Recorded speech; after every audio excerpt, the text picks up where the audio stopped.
नमस्कार दोस्तों हाल ही में जब ये टनल सुरंग का मामला सामने आया और इसमें रैट जो यूनिट थी रैट माइनर्स की उनकी जो देन है अद्भुत वो सामने आई, उस पर चर्चा खूब हुई। हमने भी पहले एक प्रकरण में उस पर चर्चा की है।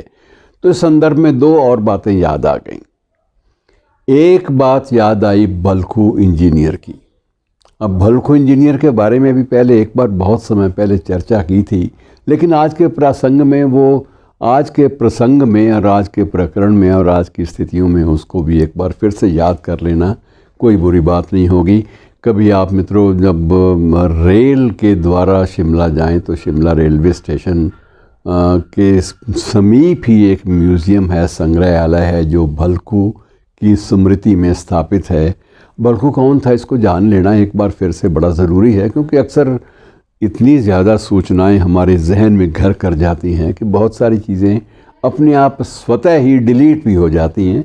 इसलिए इसको याद कर लेना बहुत ज़रूरी है मित्रों। भलखू अगर ना होता तो एक बात कल्पना कीजिए, एक बात अब ये निष्कर्ष रूप में स्वीकार भी की जाती है कि भलखू ना होता तो ये रेल लाइन शायद न बन सकती, और अगर बन भी जाती तो इसको कम से कम 50 या 100 वर्ष और भी लग जाते। और 50 और 100 वर्ष की बात भी नहीं है। उस समय ये अनुमान लगाया था कि यदि जो इंजीनियर उस समय काम कर रहे थे इस रेल लाइन के ऊपर, यदि उन्होंने जिस ढंग से नक्शे बनाए थे उस ढंग से काम किया होता तो उन दिनों 20 लाख डॉलर अतिरिक्त खर्च करने पड़ते। उन्होंने मांग की थी इतना पैसा और लग जाएगा, लेकिन वो 20 लाख डॉलर का एक ही जवाब था, भलखू इंजीनियर। और भलखू एक मामूली किसान था, मामूली मज़दूर था कह लीजिए, किसान तो नहीं था। किसान तो पहाड़ में कोई अगर एक आध बिस्वा है भी तो वो अपनी रोटी पानी के लिए उसमें कुछ उपजा लेता है, लेकिन इससे ज़्यादा उसकी औकात भलखू की नहीं थी। और जो सबसे पहली बात ये थी कि जो रेल लाइन बन रही थी उसका इंजीनियर जो था उस वक्त वो एक सैनिक अधिकारी था, बड़ोग। और बड़ोग के नाम से ही आज वहाँ एक कस्बा भी है। लेकिन बड़ोग इस काम में इतना ज़्यादा व्यस्त भी हो गया था और बाद में जब दिशा स्पष्ट नहीं हो पाई तो इतना ज़्यादा दबाव में, मानसिक तनाव में भी आ गया था कि उसने आत्महत्या कर ली थी। तो दबाव में आकर आत्महत्या कर लेने वाले उस व्यक्ति की स्मृति में भी वहाँ एक कस्बा है जिसका नाम ही बड़ोग है। और उसी काल की ये घटना है मित्रों, ये 1900 के आसपास की बात है जब ये पहली बार शुरू हुई। और एक स्थान पर आकर जो इंजीनियर कंपनी जो लगी हुई थी इस रेल लाइन के लिए, सुरंगों के बीच में से, पहाड़ों के बीच में से सुरंग लगाने और रास्ता बनाने में, तो वो थक गई कि आगे बढ़ना मुश्किल है। और आगे अगर और किया तो अब तक की जो खुदाई है ये भी समाप्त हो सकती है, क्योंकि आगे अगर दिशा ही ना तय हुई और कहीं बीच में पानी आ गया, कहीं रेल लाइन बिछाने में दिक्कतें आई तो क्या करेंगे।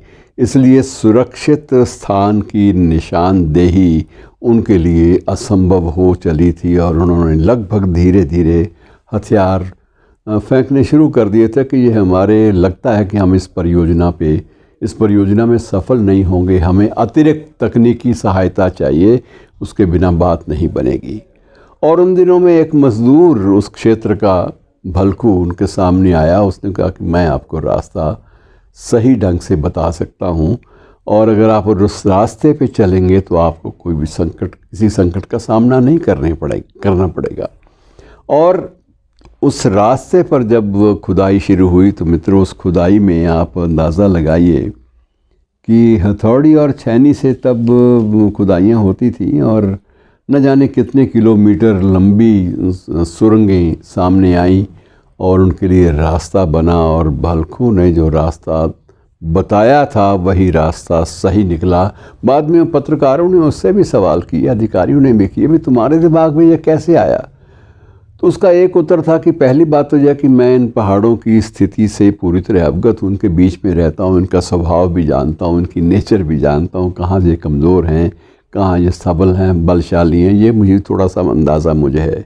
लेकिन रास्ते का मैं ये कहूँ कि मुझे मालूम था तो ये मैं सही स्वीकार करता हूँ कि मुझे भी मालूम नहीं था।